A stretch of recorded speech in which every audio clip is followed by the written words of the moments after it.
belajar firman Tuhan. Firman Tuhan ini saya beri judul berkat orang benar.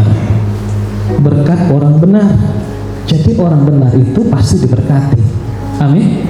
Tidak ada ceritanya, tidak ada jalannya orang benar itu tidak diberkati, Bapak Ibu. Orang benar itu pasti diberkati. Yang percaya katakan amin. Ya, kemarin saya buka ayat ini. Kita buka kembali Amsal 10 ayat 6. Ya, Amsal 10 ayat 6. Oke. Ya, jadi kita sama-sama menjaga aset gereja ya, Bapak Ibu, terutama anak-anak kami. Ini proyektor sudah saya servis, lumayan biaya. Dan sekarang keyboard nggak hidup nih. Sudah saya pindah coknya ke sana, saya cokkan juga nggak nyala dia. Jadi harus diservis ya. Mahal Bapak Ibu ya, servis elektronik ini ya. Kita ya menjaga, anak-anak kami juga menjaga bagaimana supaya aset gereja ini awet sehingga kita nyaman beribadah. Oke, kita baca firman Tuhan ini 2-3. Iya. Berkat ada di atas kepala orang benar, tetapi mulut orang fasik. Berkat ada di mana Bapak Ibu? Oh, ada yang nggak bisa baca mungkin ya. Berkat ada di mana? Di atas kepala orang benar. Ya, siapa yang merasa orang benar di depan ini? Boleh? 1, 2, 3, 4. Ya, hanya 5.000 orang. Dari 70.000 orang yang hadir, hanya 5.000 orang ya. Jadi ini Bapak Ibu, tidak ada jalannya orang benar itu tidak diberkati karena berkat sudah ada di atas kepala orang benar. Dan bagaimana supaya berkat itu turun atas kita? Pastikan kita menjadi orang benar. Orang yang tidak hidup dalam kebenaran, yang bukan orang benar alias orang fasik, maka berkat jauh dari kehidupannya. Dalam terjemahan lain sudah saya bacakan kemarin bahwa dikatakan kehidupan orang benar penuh dengan perkenanan Tuhan. Berkat ada di atas kepala orang benar, artinya juga kehidupan orang benar penuh dengan perkenanan Tuhan. Ada juga yang menerjemahkan demikian, berkat memahkotai orang benar. Yang namanya mahkota itu kan diletakkan di kepala dan itu menjadi perhiasan, dan orang yang memakai mahkota itu jalannya pasti beda ya. Pasti bangga dia.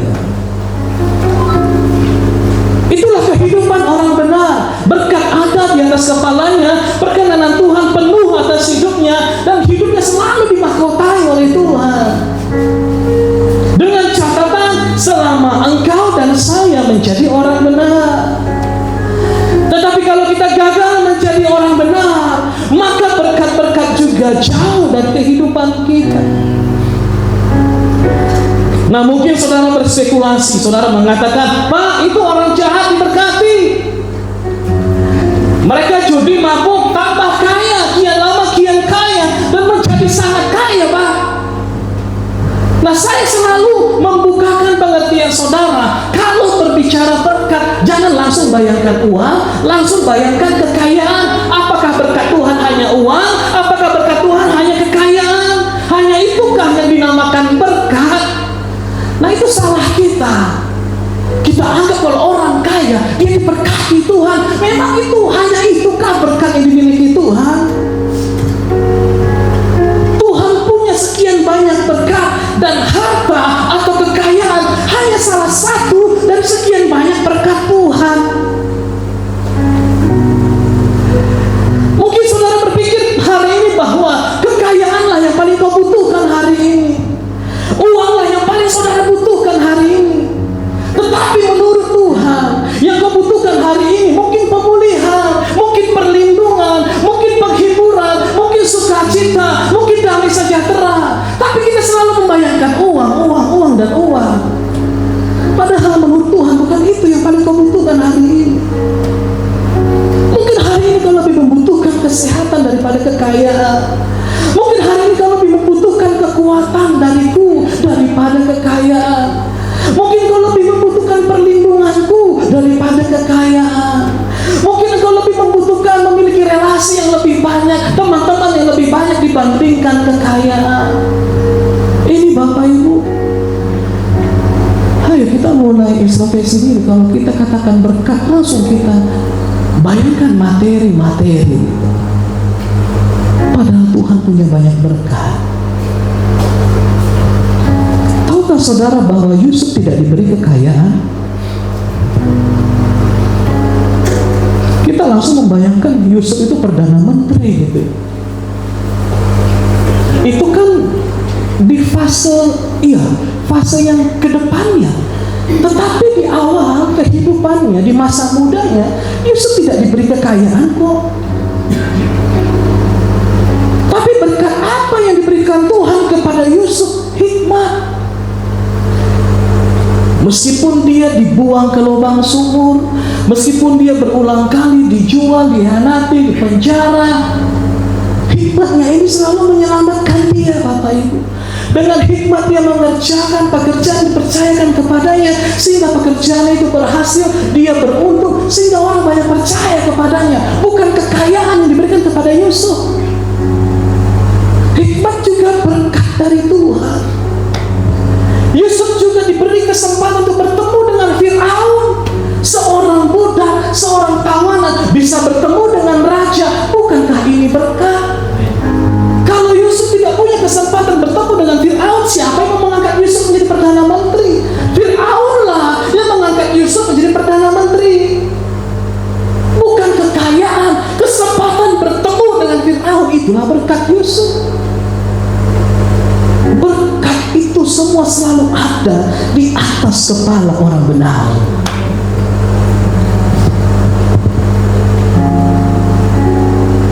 Suatu kali Tuhan memberkati Yusuf dengan pengetahuan untuk mengartikan mimpi. Mungkin Bapak Ibu kau sepele dengan karunia ini. Untuk apa Pak bisa mengartikan mimpi kalau hidupku susah? Jangan sepele dengan pemberian Tuhan. Amin. Apapun yang diberikan Tuhan hari ini, apapun bentuknya, apapun rupanya, baik itu hikmat, baik itu pengertian, baik itu pengetahuan, terima dengan sukacita Bapak Ibu. Karena Tuhan tahu itulah yang kau butuhkan hari ini. Seandainya Yusuf diberi kekayaan, ketika dia ada di lubang sumur, untuk apa kekayaan itu? No, tidak selamanya kekayaan menjadi jawaban atas pergumulan kita. Karena Yusuf berhasil bukan saja mengartikan mimpi Fir'aun, tapi dia juga tahu apa mimpi dari Fir'aun, dan dia berhasil mengartikan mimpi dari Fir'aun. Sejak saat itulah Fir'aun mempercayakan istananya kepada Yusuf. Baru kekayaan di belakang Bapak Ibu. Artinya Tuhan tahu yang kau butuhkan hari ini. Amin. Belum tentu kekayaan, belum tentu uang yang kau bayangkan. Kalau aku malam ini jumpa atau menemukan sekopok uang, Pak, oh bahagia kali aku. Belum tentu Bapak Ibu, belum tentu.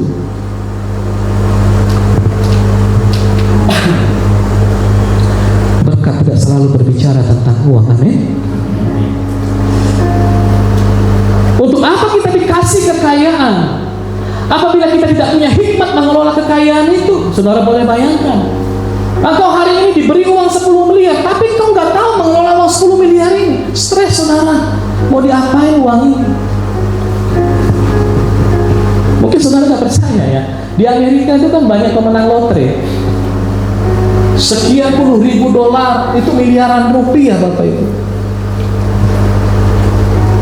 Dia foya-foya dengan uang ini, hanya hitungan berapa tahun habis Bapak Ibu. Habis. Dari kere, dari nggak punya apa-apa, tiba-tiba dapat lotre, dapat puluhan miliar, ratusan miliar, hanya hitungan tahun habis semua. Untuk apa kita nggak punya hikmat mengelola itu?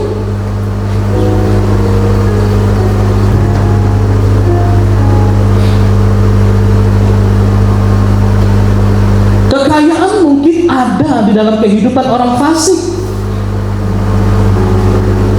tetapi mereka tidak punya berkat-berkat yang lain. Mereka tidak punya hikmat, mereka tidak punya perlindungan dari Tuhan, mereka tidak punya penghiburan dari Tuhan, hanya kekayaan. Dan makanya jangan heran Bapak Ibu, banyak orang kaya yang sakit, banyak orang kaya yang stroke, banyak orang kaya yang lari ampernya gitu, padahal kaya. Saudara mau menjadi orang kaya tapi ampernya lari?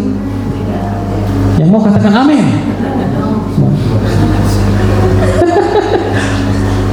Lari ampernya Bapak Ibu, aduh.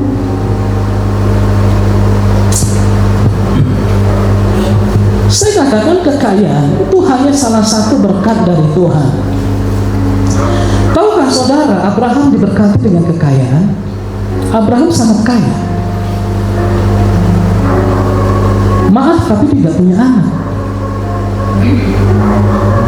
Saudara mau kaya tapi nggak punya anak?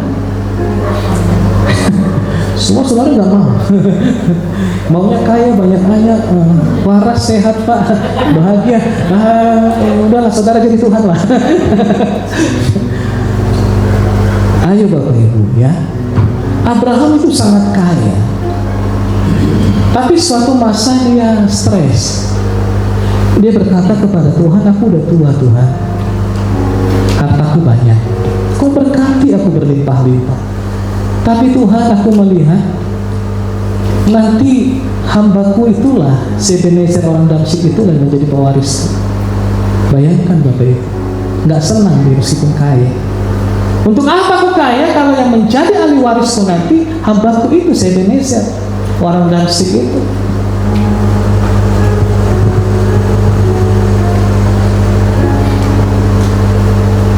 Tidak semua orang senang meskipun punya harta yang banyak. Tetapi yang paling penting adalah Tuhan selalu memberikan berkat-Nya di saat kita membutuhkannya. Amin Bapak Ibu. Itu artinya berkat ada di atas kepala orang benar. Tuhan selalu berkenan kepada kita. Itu berkat. Saya katakan kemarin perkenanan itu begini. Esther mau menghadap raja, padahal ada peraturan hanya orang-orang yang dipanggil oleh raja yang boleh datang menghadap kepada raja. Tapi Esther karena dia punya satu keinginan untuk menyelamatkan bangsanya, dia memberanikan diri menghadap Raja Ahasiweros meskipun tidak dipanggil. Dan kalau raja marah, dia mati. Tapi ketika raja melihat Esther di depan pintunya, maka raja mulai mengulurkan tongkatnya. Ini tanda perkenanan, artinya Esther, kau silakan masuk. Dia lepas dari hukuman. Bahkan raja menawarkan Esther, setengah kerajaan pun akan kuberikan kepadamu. Ada berkat di atas kepala orang benar. Perkenanan itu menghindarkan kita dari banyak hal yang buruk Bapak Ibu. Kita perlu perkenanan Tuhan. Saudara tahu, seburuk-buruknya keadaan kita hari ini tanpa Tuhan, kondisi kita mungkin bisa lebih buruk daripada hari ini. Percaya nggak saudara? Iya benar. Mungkin engkau menyesali keadaan hari ini, kau mulai bayangkan kehidupanmu dibandingkan orang lain yang lebih makmur, lebih sukses. Lalu kita mulai menjadi lemah. Kok begini ke Tuhan? Saudara nggak tahu. Sebenarnya tanpa Tuhan, kehidupanmu bisa jauh lebih buruk daripada hari ini. Tapi karena Tuhan memberikan berkat-Nya, perkenanannya bagi kita, kita selalu ditolong sampai hari ini. Amin. Ini berkat Bapak Ibu. Ketika ada perkawinan di Kana, maka keluarga yang berpesta kehabisan anggur. Kalau di sini kehabisan daging ya. Nanti lupa sudikan jagal, Pak bosnya makan setengahnya dimasaknya itu habis. Ya kuranglah jagalnya, contohnya begitu kan. Malu nggak kekurangan jagal ya? Malu ya pasti orang Batak ya kan. Malu. Jangankan saudara, ibu gembala aja mandiri. Pernah dia pesta di Teluk Margu, terlambat dia datang mungkin, nggak dapat ikan. Oh nggak terlambat loh. Pokoknya nggak dapat lah. Udah ngomel di rumah. Itu istri gembala itu. Malu loh, sebagai tuan rumah kehabisan hidangan, kehabisan anggur. Lalu Ibu Yesus berkata kepada para pelayan, apa yang dikatakan anakku ini kerjakan katanya. Ibu mau apa kau daripada kata Yesus. Waktuku belum tiba, belum saatnya aku melakukan mujizat, Ibu.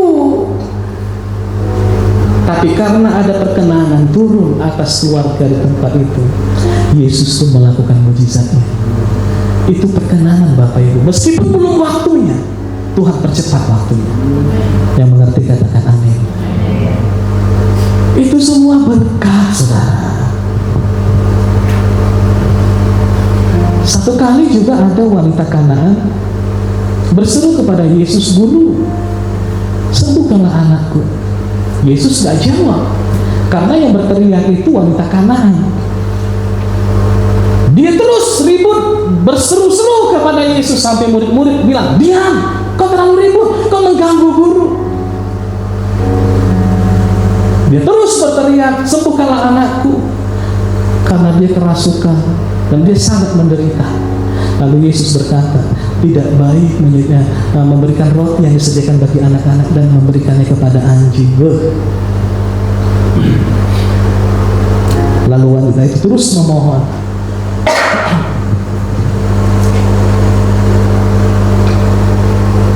Dan pada akhirnya, saudara, kita tahu bersama, akhirnya perkenanan itu turun bagi wanita itu, dan Tuhan pun menyembuhkan anaknya. Bukankah itu berkat Tuhan? Amin. Jangan selalu berbicara tentang rupiah. Rupiah itu hanya salah satu dari sekian banyak berkat-berkat Tuhan. Tahukah saudara, Zakheus? Ada pemuda kita namanya Zakheus. Tapi dia dipanggil Zakheus karena apapun pertanyaan diberikan kepadanya, jawabannya selalu Zakheus. Dia gak punya tokoh Alkitab yang lain. Zakheus terus dibilangi jawabannya. Siapa suami dari Maria? Zakheus. Pokoknya siapa yang masuk ke perut ikan? Zakheus semua, Zakheus katanya. Lalu dia dipanggil Zakheus sampai hari ini. Saya nggak tahu siapa orang tuanya itu, jangan-jangan marah orang tuanya lagi. Zakheus, saudara, dia pemungut cukai, orang yang sangat dibenci pada waktu itu. Ya, kalau hari ini mungkin dia preman lah, preman pasaran, suka merampas, suka meminta uang orang gitu. Tapi suatu kali Yesus lewat dan Yesus berkata kepada dia, "Zakheus, aku mau makan di rumah." Ini sebuah perkenanan, saudara. Dan tahu saudara, ketika perkenanan Tuhan turun, bukan hanya Zakheus yang merasa bersuka cita, sisi rumahnya diselamatkan oleh Tuhan. Di mana ada perkenanan, di situ ada berkat. Di mana ada berkat, di situ ada perkenanan Tuhan. Itulah kehidupan orang benar.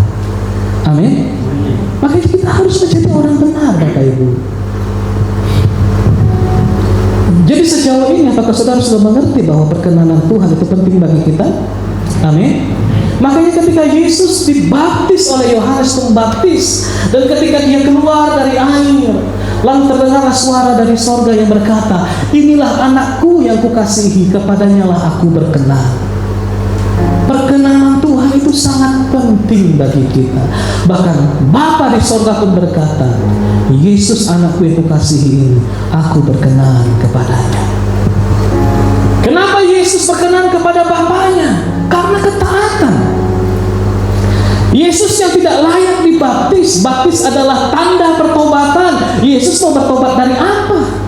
Dia gak punya dosa, gak dibaptis juga gak apa-apa, dia gak punya dosa. Tapi karena itu kehendak Bapa, dia tetap melakukannya. Sampai Yohanes berkata, "Bukan aku yang membaptis kamu, layaknya engkau yang membaptis aku," kata Yohanes. Biarlah demikian terjadi, karena itu yang dikehendaki Bapa. Ketaatan membuka pintu perkenanan Tuhan. Amin. Ketaatan adalah jalan berkat untuk datang di atas kepala orang benar. Tanpa ketaatan tidak ada berkat. Ciri hidup orang benar ialah hidup dalam ketaatan. Jadi Bapak Ibu, jangan terbalik ya. Kita cari berkat, cari berkat, cari berkat. Padahal berkat bisa mencari kita. Untuk apa kita dicari berkat kalau berkat itu bisa datang sendiri? Ngapain kita cari sesuatu yang bisa datang sendiri? Biarkan aja dia datang. Ngapain buang waktu, ngapain buang tenaga untuk mencari, toh dia datang sendiri. Tapi bagaimana caranya agar berkat itu bisa datang kepada kita? Taat. Matius 6 ayat 33, ayat yang sangat terkenal ini dikatakan, tetapi carilah dahulu kerajaan Allah dan kebenarannya. Tahukah Bapak Ibu, mencari kebenaran itu artinya hidup taat dalam kebenaran. Ini berbicara tentang ketaatan. Untuk apa kita bertemu dengan kebenaran tapi kita nggak taat? Kalau kita taat, maka semuanya itu akan ditambahkan kepadamu, ditambahkan, didatangkan kepadamu, diberikan kepadamu. Kalau kita mencari kerajaan Allah dan kita taat dengan gaya hidup kerajaan Allah, dan kita taat dalam kebenaran Allah, ini dikatakan berkat ada di atas kepala orang benar, orang-orang yang hidup dalam ketaatan firman Tuhan. Oleh sebab itu hari ini saya mengajak kita semua di tempat ini, jangan cari berkat, jangan kejar berkat, carilah perkenanan Tuhan. Bagaimana cara kita mencari perkenanan Tuhan? Hidup taat kepada perintah Tuhan. Apapun yang Tuhan perintahkan kepadamu hari ini Bapak Ibu, pegang itu, lakukan dengan setia. Enggak ada amin. Jangan lepas. Orang yang diberi 1 talenta itu melepas, dikubur, dilepas. Tetapi orang mendapatkan 5 talenta, yang mendapatkan 2 talenta, dia pegang dan dia usahakan itu sampai berlipat-lipat hasilnya.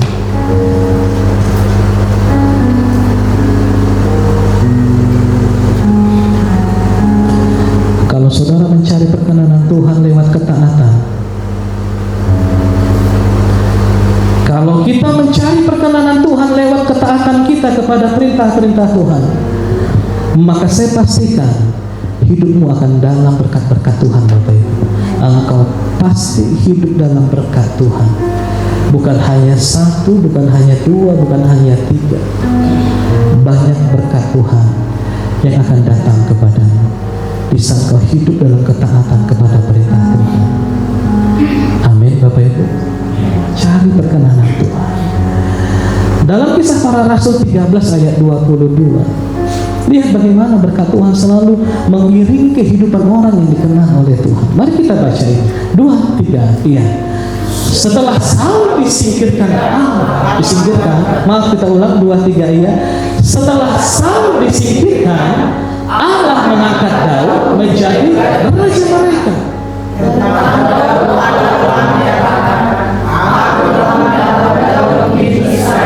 Seorang yang berkenan di hatiku. Betul ya Bapak Ibu, perkenanan selalu berhubungan dengan ketaatan. Daud bin Isai, Daud anak Isai, dialah orang yang berkenan di hatiku kata Tuhan, dan yang melakukan segala, bukan 1, 2 Bapak Ibu, segala, semuanya yang dikehendaki Tuhan, yang diinginkan Tuhan, yang diperintahkan Tuhan kepada Daud, semua dilakukannya, sehingga perkenanan Tuhan datang dan dia mendapat promosi menjadi raja.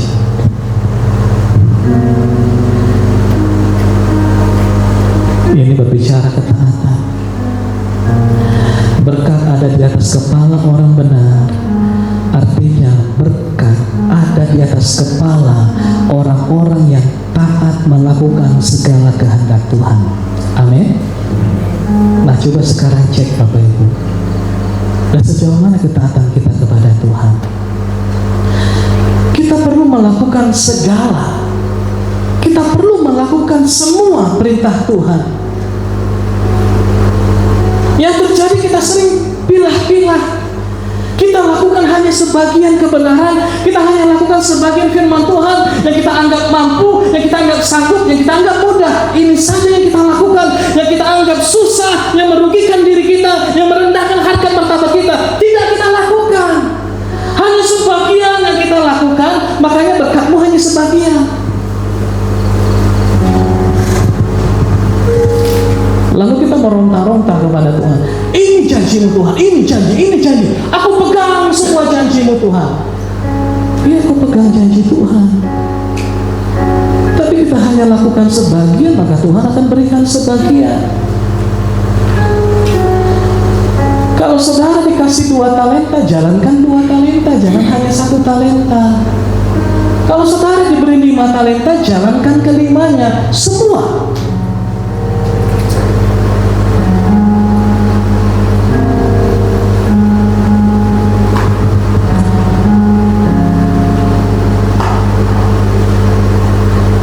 Kita kadang disuruh mengampuni, gak mau. Lalu kita mengharapkan berkat yang datang. Dari mana datangnya berkat? Bukan berkat yang datang kalau kita nggak mau mengampuni. Yang datang itu penyakit. Loh, kok bisa penyakit yang datang, Pak? Iya, sakit hati itu menimbulkan banyak penyakit. Dari mana kita mau mengharapkan berkat, kita nggak mau mengampuni? Bukankah itu perintah Tuhan?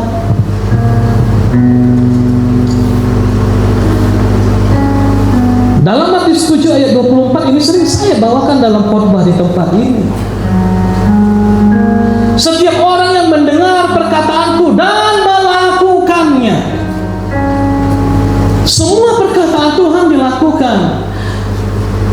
Ia sama dengan orang yang bijaksana yang mendirikan rumahnya di atas batu. Ayat 25. Kemudian turunlah hujan dan datanglah banjir. Lalu angin melanda rumah itu, tetapi rumah itu tidak rubuh. Bukankah ini berkat?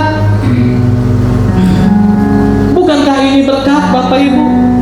Bukankah ini perlindungan Tuhan? Tetapi sebaliknya yang terjadi ayat 26. Tetapi setiap orang mendengar perkataanku ini dan tidak melakukannya, ia sama dengan orang yang bodoh yang mendirikan rumahnya di atas pasir. 27. Kemudian turunlah hujan dan datanglah banjir. Lalu angin melanda rumah itu sehingga rubuhlah rumah itu dan hebatlah kerusakannya. Untuk apa punya rumah kalau semuanya habis? Untuk apa punya harta kalau semuanya habis? Untuk apa kita cari semua kekayaan kalau pada akhirnya semua habis? Untuk apa, Bapak Ibu? Untuk apa? Kita perlu perlindungan Tuhan, bukan hanya harta. Halo, amin. Ini kekayaannya habis. Ini orang fasik. Dia hanya punya berkat harta, perkenanan tidak ada padanya, perlindungan tidak ada, pemeliharaan tidak ada. Meskipun kita tidak punya harta, tapi kita selalu dipelihara oleh Tuhan. Bukankah itu berkat?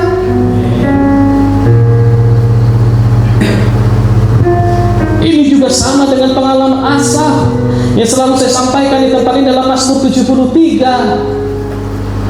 Asaf seorang pelayan di rumah Tuhan, dikatakan dia seorang worship leader, penyembah Tuhan di bait Allah. Malah Asaf di ayat 2 dikatakan, tetapi aku sedikit lagi maka kakiku terpeleset, nyaris aku tergelincir, kata Asaf di ayat 2. Ayat 3, kenapa dia hampir terpeleset, tergelincir? Sebab aku cemburu kepada pembual-pembual. Kalau aku melihat kemunculan orang-orang fasik, cemburu kali kami, Pak. Orang tak bertuhan nanam tomat bagus-bagus, hasilnya bagus harganya. Ketika kami coba tanam tomat, harga turun. Aduh, di mana Tuhan? Cepat kali, di mana Tuhan? Nanti Tuhan nampakkan diri pingsan, saudara. Di sini aku gak ada. Pingsan juga, saudara.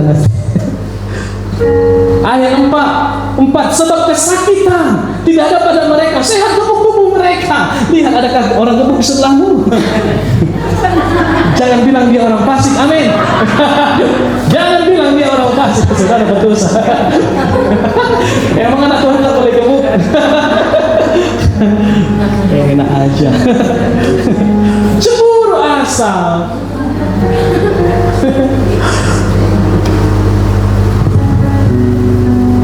Ayat 5. Mereka tidak mengalami kesusahan manusia.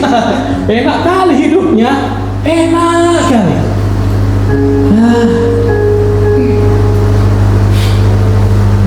Pernah lihat orang begini, Bapak Ibu? Enak kali hidupnya. Kayaknya gak ada susah-susahnya gitu. Kita banting tuh langsung ada bantingnya. Nggak kaya-kaya juga kita. Dan mereka tidak kena tulah seperti orang lain. Kayaknya nggak punya masalah mereka.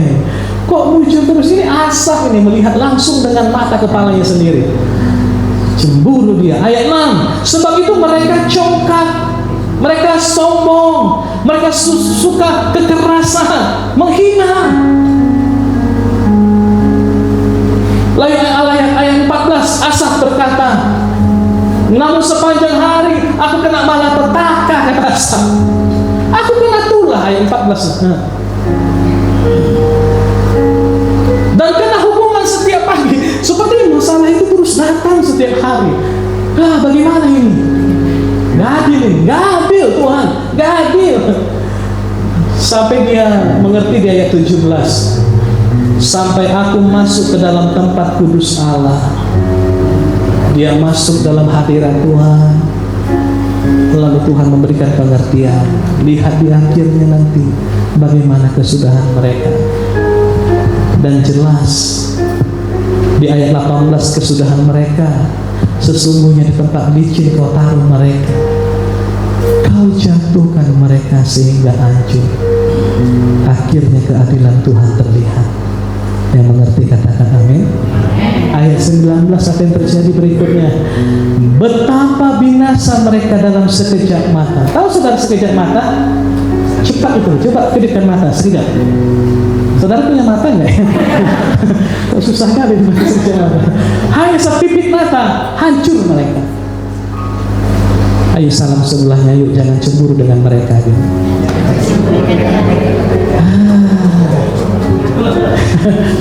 Berkat Tuhan bukan hanya hepeng, bukan hanya about money. Saudara, kalau Tuhan buat hitung-hitungan sama kita, Tuhan bilang begini, mau tahu kau apa mau kukasih? Mau tahu kau apa yang udah kukasih sama kau sejak kau lahir sampai hari ini? Ditulis Tuhan satu-satu, nggak tahu ujungnya di mana. Banyak kali yang dikasih Tuhan sama kita, tapi kita nggak pernah bersyukur atas semua itu.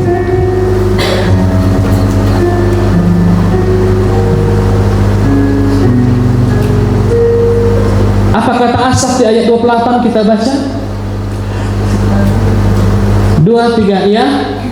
Tetapi aku suka dekat Allah.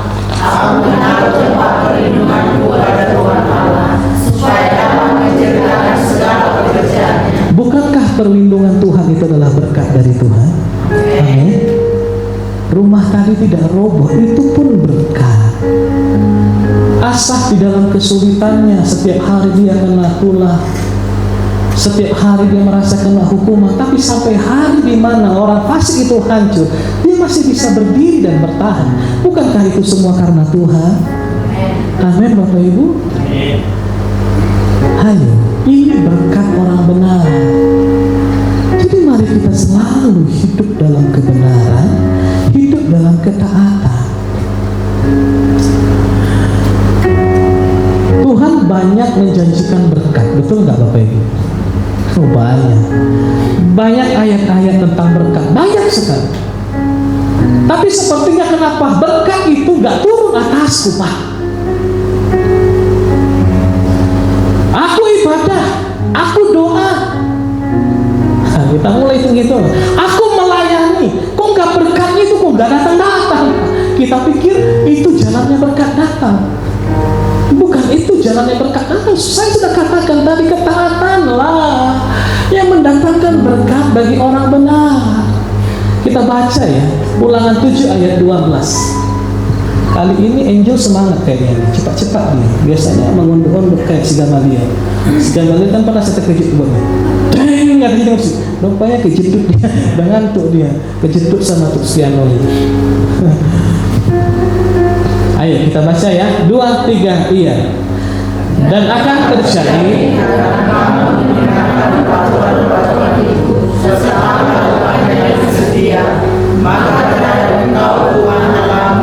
akan memegang perjanjian dan kasih setianya yang diikrarkannya. Jadi lihat Bapak Ibu ya, yang akan terjadi begini kata Tuhan, karena engkau mendengarkan peraturan-peraturan itu serta melakukannya dengan setia. Ini ketaatan. Maka terhadap engkau Tuhan Allah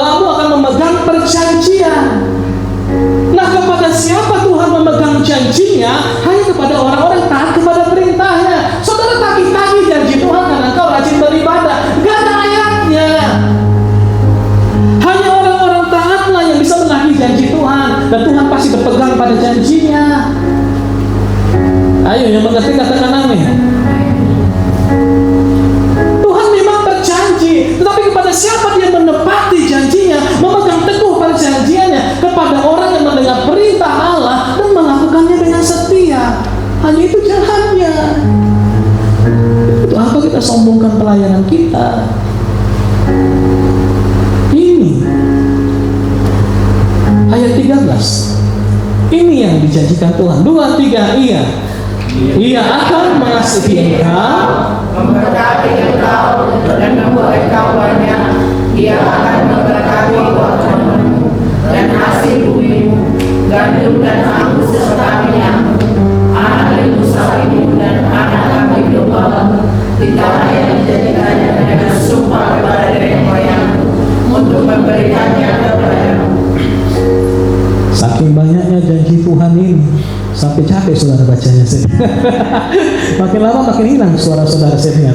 Saking banyaknya itu. Belum lagi kita baca nanti Ulangan 28, banyak kali berkat-berkatnya. Saya mau mengajarkan begini Bapak Ibu. Saya mau mengingatkan saudara tentang sebuah perjanjian. Tuhan berjanji kepada kita. Tapi tahukah saudara bahwa perjanjian itu minimal melibatkan dua pihak? Betul nggak? Mana mungkin satu pihak berjanji dengan siapa dia? Yang namanya perjanjian pasti melibatkan dua pihak, antara pihak A dan pihak B, antara pihak saya dengan pihak orang lain. Minimal dua pihak. Ada yang berjanji 3 pihak, ada yang berjanji mungkin kumpulan-kumpulan kelompok manusia. Dan tahukah saudara, dalam sebuah perjanjian ada yang namanya hak dan kewajiban. Saudara pernah melihat sebuah perjanjian? Di dalam sebuah perjanjian ada hak, ada kewajiban. Apa kewajiban saudara dan apa hak saudara? Apa kewajibannya dan apa yang menjadi haknya? Itu dalam sebuah perjanjian ada tertulis hal-hal yang seperti itu. Dan tahukah saudara, sebelum engkau melakukan kewajiban-kewajiban yang tertuang dalam perjanjian itu, satu hak pun tidak pernah kau dapatkan. Sampai kau melakukan semua kewajiban-kewajiban yang sama-sama kalian janjikan dalam perjanjian itu, barulah hakmu dibagikan. Contoh, kalau ada seorang tenaga kontrak yang bekerja di sebuah perusahaan, dia harus melakukan A, B, C, D, baru dia mendapatkan gaji sekian rupiah. Lakukan dulu pekerjaannya, baru dia diberikan haknya, yaitu gaji. Betul nggak Bapak Ibu? Ada kewajiban yang harus kita lakukan, baru hak kita terima. Dan kita merasa sebagai anak Allah, kita berhak diberkati, kita berhak menerima warisan akhlak. Kewajibanmu sudah kau lakukan belum? Nah ini kita lupa Bapak Ibu. Kita tagih-tagih janji Tuhan. Mana janji Tuhan? Sampai kapanpun engkau tidak akan menerima janji Tuhan kalau kewajibanmu belum kau lakukan.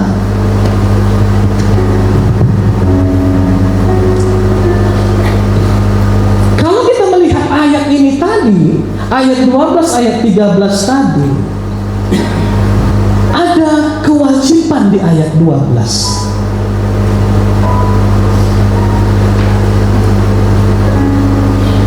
Karena kamu mendengarkan peraturan-peraturan itu serta melakukannya dengan setia. Ini kewajiban Bapak Ibu. Maka hak saudara apa? Ayat 13. Engkau akan diberkati oleh Tuhan. Nah jangan tuntut ayat 13, ayat 12 tidak kita lakukan. Itu bukan perjanjian. Itu kita sedang menodong orang. Kita mau mengambil yang bukan menjadi hak kita. Kita sedang merampok orang. Yang namanya hak adalah setelah kita melakukan kewajiban kita.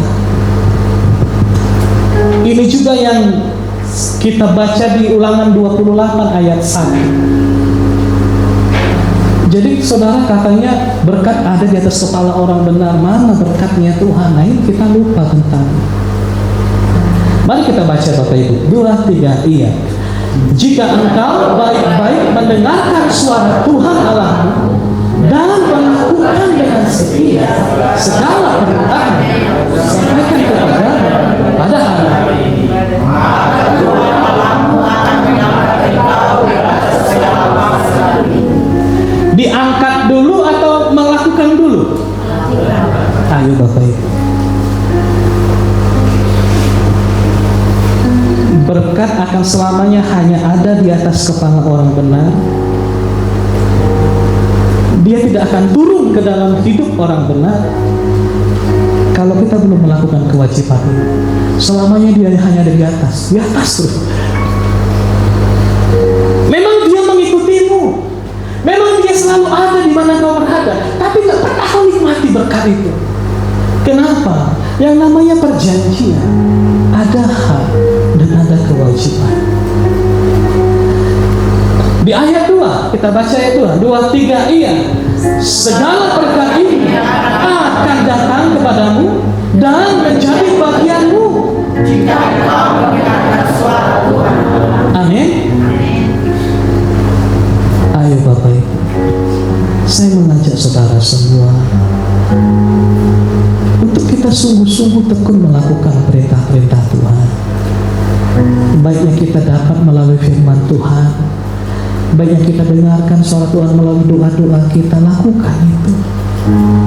Apapun kondisi kita, apapun tantangan rintangannya, lakukanlah itu. Selama engkau tidak melakukan itu, maka Tuhan tidak berkewajiban memberkatimu.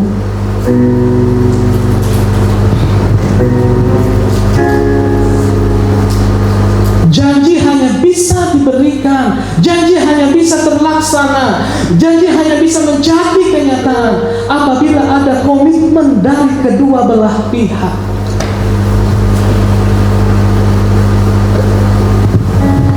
Maka apabila ada salah satu pihak yang mengingkari, maka perjanjian itu bisa dinyatakan batal. Apabila ada salah satu pihak yang dirugikan oleh karena ada yang ingkar janji, maka akan terjadi perselisihan di pengadilan. Jadi kedua belah pihak harus sama-sama komitmen menjalankan kewajibannya dan untuk memenuhi hak-hak dari orang yang berjanji kepada mereka.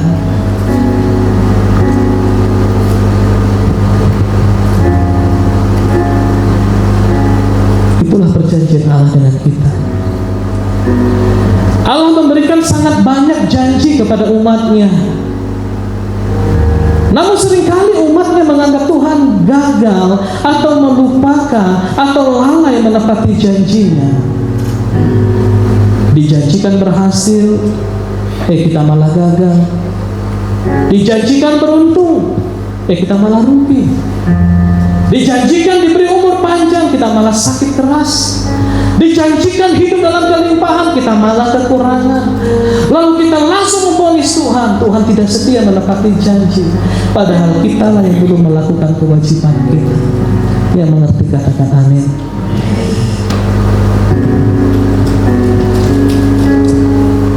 Tanpa melakukan kewajiban, maka tidak ada hak. Saya akan tutup dengan ini. Ulangan 6 ayat 25. Kita baca Bapak Ibu 2-3, iya. Dan kita Menjadi benar apabila kita melakukan segenap perintah itu dengan setia kepada Tuhan kita seperti yang diperintahkannya kepada kita. yuk lebih kompak lagi, yuk 2-3, iya. Dan kita akan menjadi benar apabila kita melakukan segenap perintah itu dengan setia di hadapan Tuhan Allah kita seperti yang diperintahkan. Berkat ada di atas kepala orang benar. Kapan kita menjadi benar? Apabila kita melakukan segenap perintah Allah seperti yang diperintahkannya kepada kita. Disitulah berkat ada di atas kepala orang benar. Yang mengerti katakan amin. Mazmur 5 ayat 13. Ini ayat terakhir. Setelah kita akan berdoa.